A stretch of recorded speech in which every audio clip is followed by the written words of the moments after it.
One night, Duck was delivering a goods train to the station near the narrow gauge line. It was late, so he reversed back into the sheds located near the station. He looked around the yard when he spotted a young girl dressed in subculture clothes approaching him. She looked up at Duck and asked him if he had seen other engines in the yard. He replied that he didn't, so the girl turned around and left. "Mysterious, this place," chuckled Duck and fell asleep at once. "So, have you done your part?" asked Axe. "I have," she replied slowly. "Good, 'cause you know if we don't get rid of him, we won't avenge for what he did to me." Whistling into the yard was an engine who Duck had never met. He slowed to a stop next to him. The poor engine looked terrified. "Hello? Are you okay?" asked Duck. "He's out to get me. He wants to hurt me," he sobbed. "Who's trying to get you?" asked Duck urgently.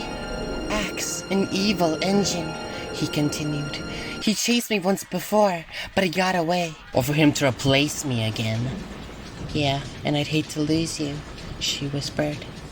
"Yeah, I know. And you would be all alone again," finished Axe.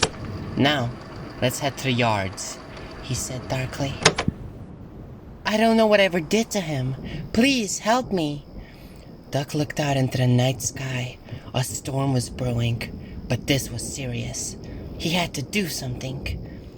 "You stay with me here at the sheds and we shall sort something out, okay?" concluded Duck. "And I didn't quite catch your name. You are?" "Timber," he replied.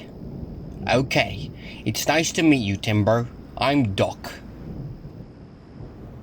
The two engines were waiting for help when Timber heard the sound of an engine puffing behind him.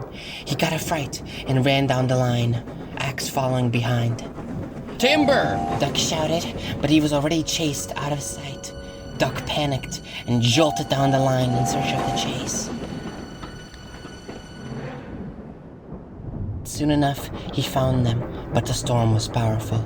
When lightning struck the rails in front of Duck, "Oh no!" shouted Duck, but it was too late.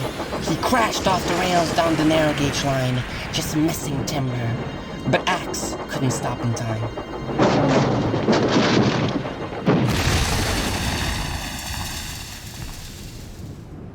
Timber was safe. Duck looked around, gasping for air, when he saw the girl who was unconscious. "Timber! Go get the girl help! She's out of it!" he shouted. Timber was on it, and with the girl on board, he headed back towards the yards.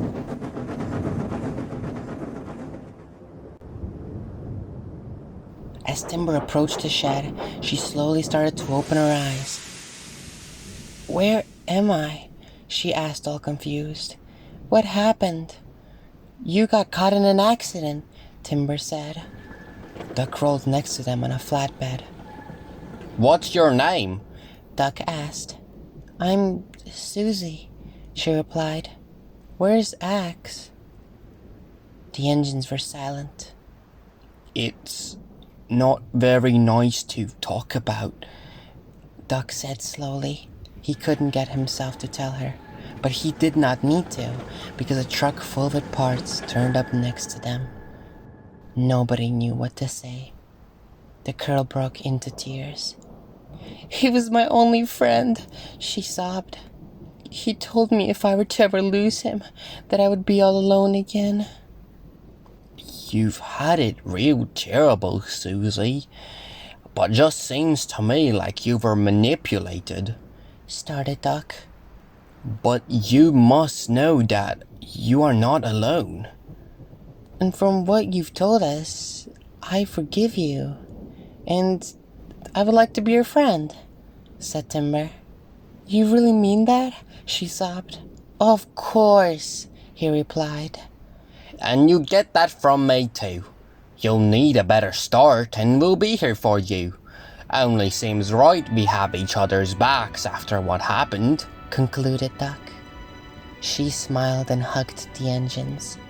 "Thank you for saving me," she said, embracing them as her new friends, which was at least a start to a brighter tomorrow.